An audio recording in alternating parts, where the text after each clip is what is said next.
Pesachim Daf Beis, Bruchim Habayim. If you are brand new to this program, or you've been with us since the beginning, I want to just take this opportunity to go back to some of the things we said on Brachas Daf Beis. What are the cons of Daf Yomi? Well, the Yetzer Hara says you don't retain much if you learn Daf Yomi. It's way too fast. I learned in yeshivas, Lumdus is the right way to do it, not this mahalach of learning that quickly. And one of the biggest Yetzer Haras is, it's not if you will fall behind, but when will you fall behind? And what do you do if you fall behind? And the Eitzah is, as Rabbi Yisachar Franz said so eloquently, that perfectionism is what kills the Daf Yomi learners. In other words, you take the Daf that you missed, you mark it off, but you jump ahead and you go with everybody else. What are the pros of Daf Yomi? Well, our favorite saying is, it's not about the Daf, it's about the Yomi. We learn Torah every single day, whether it's Yom Kippur, Shabbos, Ben Azmanim, Tisha B'Av night. Every single day we learn Torah. Daf Yomi makes you a better person, a better husband, a better businessman, a better father. It unites. We have a chabura like no other. It's a family, a global family.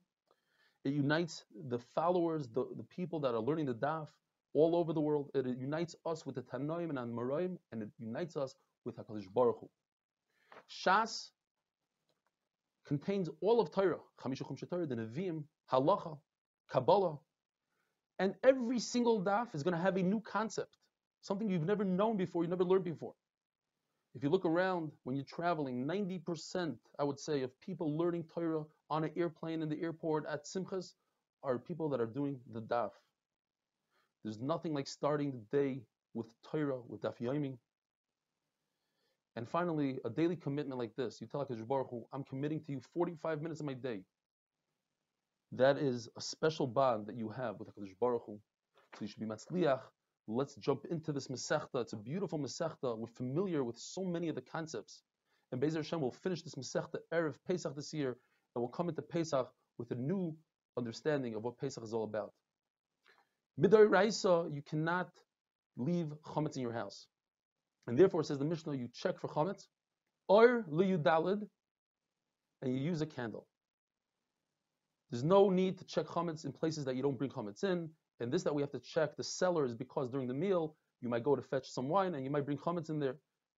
The Gemara will explain exactly what this means. The Bishami say you have to check the whole cellar. Beis Hillel say only the outside barrels, which are the upper ones. But what does it mean, ar liyudalid? We know, because today we do b'dikas chametz the night before. The Gemara has a suffix. Does ar mean light? And therefore you do b'dikas chametz first thing, Erev Pesach in the morning, by Alois HaShachar, or does ar mean the night? And the Gemara goes back and forth, bringing different rayos one way or another.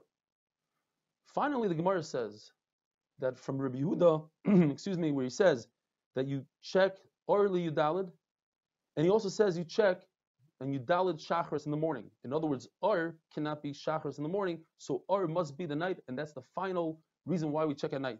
Another good reason, says the Gemara, because it says that you don't use torches when it comes to Kiddush HaChodesh. The way they would do it, they would set up torches from one mountain to the other to say we saw the moon, but you don't do that unless it's the 30th day of the month. And when do you do it? It says ba'ar iburoi. Ar in this case must mean night. Otherwise the torch won't work. You won't be able to see it from a distance. Now the Gemara goes in to different rayas, and the Gemara is doicha all these rayas. It says haboiker ar. So you see, ar means the morning. Talking about the brothers, Yosef's brothers. So the Gemara says, no, over there, it's referring to the verb. The morning became light. In other words, haboiker here. To tell us that when a person leaves, he should leave when it's light, not during the night, because it's dangerous. There's different things going on. There's robbers, shadim, mazikim. By David it says, uka'ar boiker. Once again, it says, boiker is ar, not night. The Gemara says, uchar, it says over there, and it means to say that in Olam Haba, the light is going to be so great that in our days, in Olam Hazeh, when the light comes out in Alois HaShachar, it's very dim, but in Olam Haba, it's going to be really strong. That's how much light it's going to be. So you see, ar means day. It means that HaKadosh Baruch Hu literally called the sun over. Come here. I want you to do this and this. Hallelujah, we say every morning. So you see that it's night, because that's when the stars are lit. Says the Gemara, no, it's coming to tell us that stars give off light, and a nafkamina, if somebody says, I am not going to benefit from the light, and stars give off light, so you can't benefit from it. It says in the pasuk, "La'or yokum ritzeach by Iyov, yiktal oni ve'evyoinu, but lailo yeh kaganov." So you see this night, this day, says the Gemara, that the meaning is another separate meaning. Habab b'machteres, if somebody comes to steal in your house, he probably will kill you if you oppose him. You could only kill him back. Habab b'machteres, you could hashkim l'harg, you could kill him first if you are certain, like the day, that he might kill you. But if you have a suffix, for instance, if it's your own father and he might not kill you, he most likely he won't kill you. You must treat him like a ganav and not like a ritzeach, and you can't kill him. Yashachu koichvei nishvoi yikav la'or ve'ein v'ayin v'al yireh b'afa be'shachar. Iyov cursed his own mazel that they'll become darkened for him, and he'll search for the light, but he won't find it. So it's mashma that he's going to search for the day. So Gemara says no. He cursed that he's going to look for light and he won't find it, not the day. David says, it's mashma that the night is going to change into day. That's the opposite of night. Says Gemara, David was scared that he lost his olam haba, but now that he had a mechila because of the Avera Batsheva, so he says the olam hazeh is similar to the night. Or ba'adeni,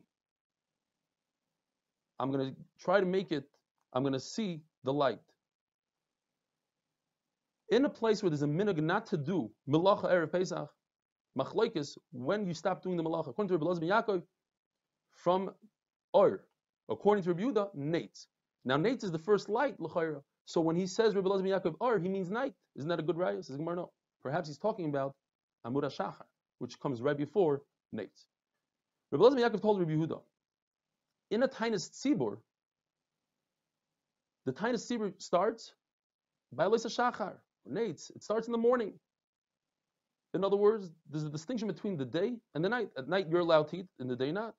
Where do you find that Chachamim started the day by Nates?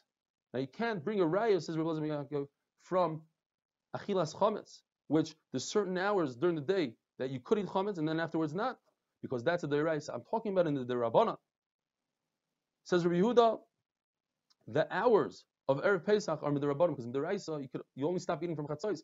Chacham added to that from the 5th hour, 6th hour. And Rabbi Elazar ben Yaakov finally says that that's Harchaka of the Rabbanan in a Raisa, and that is different. Have a wonderful day, and Be'ezer Hashem will see you at the Siyum of Masechtas Pesachim, and after that, the Siyum of Shas. Be'ezer Hashem, have a wonderful day.